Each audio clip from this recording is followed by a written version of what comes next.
Hello everyone. Today is Sunday again and I am at home right now. तो आज घर पे हैं, संडे भी है और जैसा कि हम जानते हैं कि अभी 15 अगस्त ख़त्म हुआ है।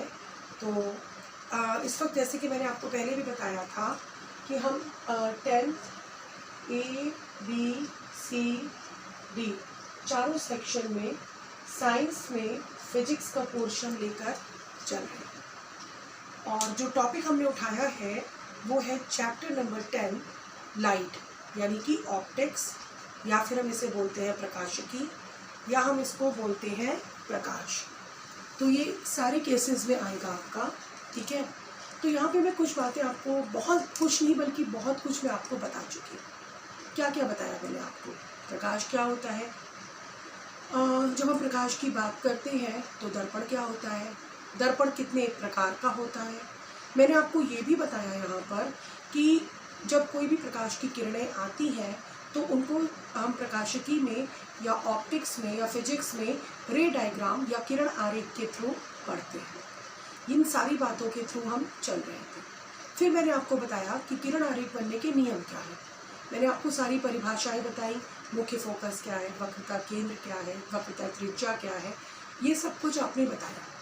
साथ में आपने नोट्स भी बना रहे हैं तो आपको याद भी रहेगा।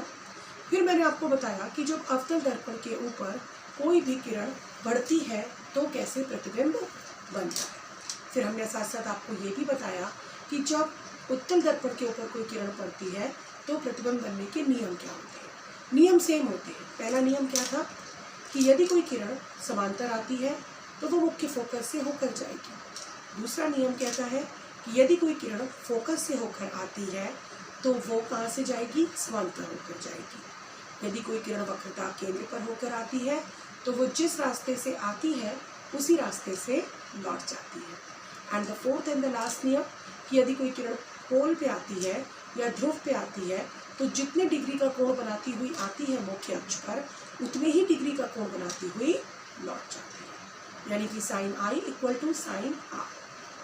तो इन नियमों से हमने अवतल दर्पण पर 6 केसेस सीखे कि जब वस्तु अनंत पे रखी होगी तो प्रतिबिंब कैसा बनेगा, जब वस्तु और पास आएगी C पर, C के पहले, C और F के बीच, F और P के बीच, तो ये सब कुछ हमने सीख लिया है। और एक एक किरण आरेख को बनाना मैंने आपको खुद बना के दिखाया। कुछ बच्चों को अवतल दर्पण बड़ा आसान लगता है, लेकिन जैसे ही बात उत्तल दर्पण की आती है वो परेशान होने लगते हैं। उनको लगता है अरे ये तो कुछ अजीब सा है, पॉलिश इधर है, इसका कर्व इधर है, उन लोगों को समझ में नहीं आता। उसका कारण ये है कि अवतल दर्पण में जितने भी आपके वक्रता केंद्र या मुख्य फोकस होते हैं वो लेफ्ट हैंड साइड में होते हैं, तो आपको बहुत आसानी से दिखाई देता है। लेकिन उत्तल दर्पण में यही चीज़ें दाएं हाथ में होती हैं। तो वहाँ पर जैसा कि आप जानते हैं कि कोई भी किरण दर्पण को छेद करके पार तो कर नहीं सकती, तो जब कोई किरण उत्तल दर्पण से टकराती है तो लौट जाती है और फोकस पर या वक्रता केंद्र पर आती हुई प्रतीत होती है। तो जो लेफ्ट हैंड साइड की दूरियां हैं उनको हम सीधी रेखाओं से दिखाते हैं, और जो राइट हैंड साइड की है जो कि दर्पण के अंदर हो रहा है उसको हम डॉट डॉट से दिखाते हैं। बताने पे नहीं समझेंगे, करके देखते हैं। आइए, let's come here, come on board first. अब हम जो करने जा रहे हैं उसके नोट्स मैं आपको भेज दूंगी, तो उसकी चिंता मत करिए। उत्तल दर्पण में प्रतिबिंब बनना। ओके, तो उत्तल दर्पण में अवतल दर्पण के 6 केसेस आप सीख चुके हैं। अनंत का मतलब क्या है? कोई वस्तु दूर, बहुत दूर रखी हो, यानी कि वहाँ से आप उसकी दूरी को ना नाप सकें, तो उत्तल दर्पण हमेशा ऐसा होता है। चूड़ी से बनाइएगा या गोला प्रकार से, और पॉलिश इसमें इस तरफ होती है, ठीक है। आराम से करिए, घबराइए नहीं। इसके बिल्कुल बीच में लाइन खींचिए। हम जानते हैं कि इसको हम मुख्य अक्ष कहते हैं। डन। और चूंकि आप जानते हैं कि दर्पण होता क्या है, एक गोले का टुकड़ा, राइट।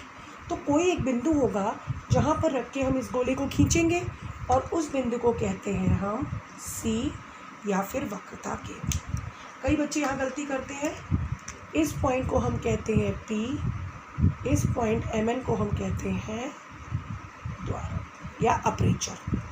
अब बात को समझिए, अगर कोई भी वस्तु रखी जाएगी तो वो दर्पण के अंदर तो घुस नहीं जाएगी, वो इधर ही तो रखेंगे, तो वस्तु हम हमेशा इधर रखेंगे। Is it clear? और जो प्रतिबिंब बनेगा वो इधर भी बन सकता है और दर्पण के इस तरफ भी बन सकता है। तो देखिए C और P के बीच का जो मुख्य बिंदु है, मान लो ये 4 है, तो 2 पर जो पॉइंट होगा उसको हम बोलते हैं मुख्य फोकस। अब तुम बताओ, मान लो वस्तु अनंत पे रखी है। मैंने बताया था लेटा हुआ 8 साइन, मतलब ये साइन होता है अनंत का। अनंत पे बहुत दूर रखी है, तो वहाँ से एक किरण समांतर चली, बोलो आई कि नहीं, हाँ या नहीं? एक और किरण, कम से कम 2 किरण हमको चाहिए। चूँकि ये किरण आ रही है इसलिए हमने इनको ऐसे दिखा दिया, नो प्रॉब्लम। अब आप एक सिंपल सी बात बताइए, वो शीशा देखिए, क्या अगर मैं इसके सामने खड़ी हुई हूँ तो मुझसे जो किरण चलेगी वो टकराएगी बेटा, लेकिन लौटेगी ना? ऐसा तो नहीं होगा कि वो शीशा फाड़ करके इस अलमारी के अंदर घुस जाए। कभी आपने सोचा है कि अगर कोई किरण आए और इस शीशे को छेद करके पार निकल जाए? ऐसा तो कभी नहीं होता। आप देखिए सिद्धि खड़ी है तो सिद्धि की इमेज इसमें दिखाई दे रही है, लेकिन जो भी किरण सिद्धि के सिर से यहाँ तक चलेगी वो टकराकर यहीं से लौट जाएगी, वो शीशा फाड़ के मेरी अलमीरा के अंदर नहीं घुसेगी। Is it clear? तो यही बच्चे गलती करते हैं उत्तर दर्पण। देखिए अब आप बात को समझिए।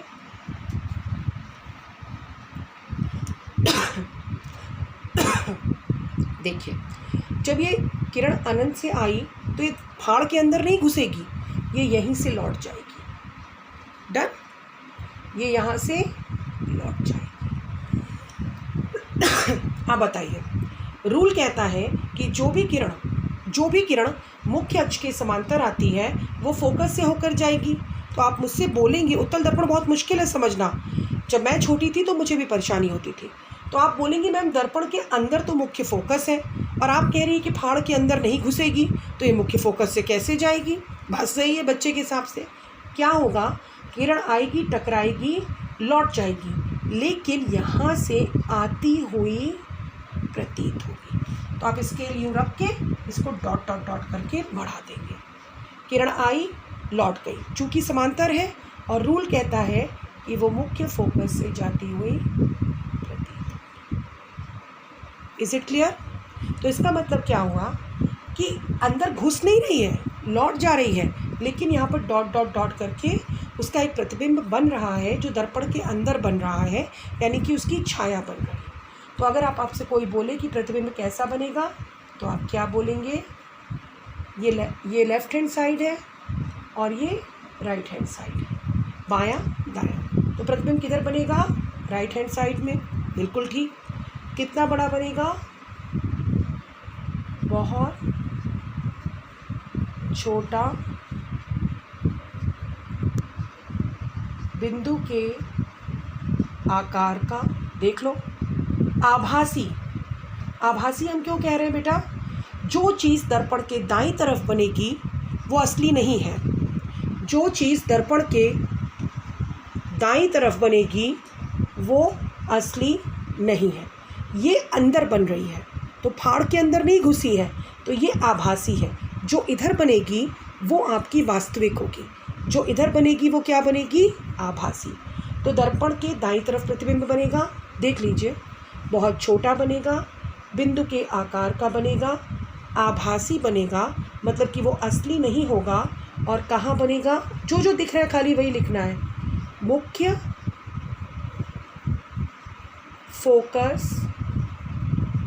फोकस के ऊपर बनेगा। ठीक है, ये चीज़ें आपने देखी। तो पहला केस क्या हुआ? उत्तल दर्पण पे बनना जब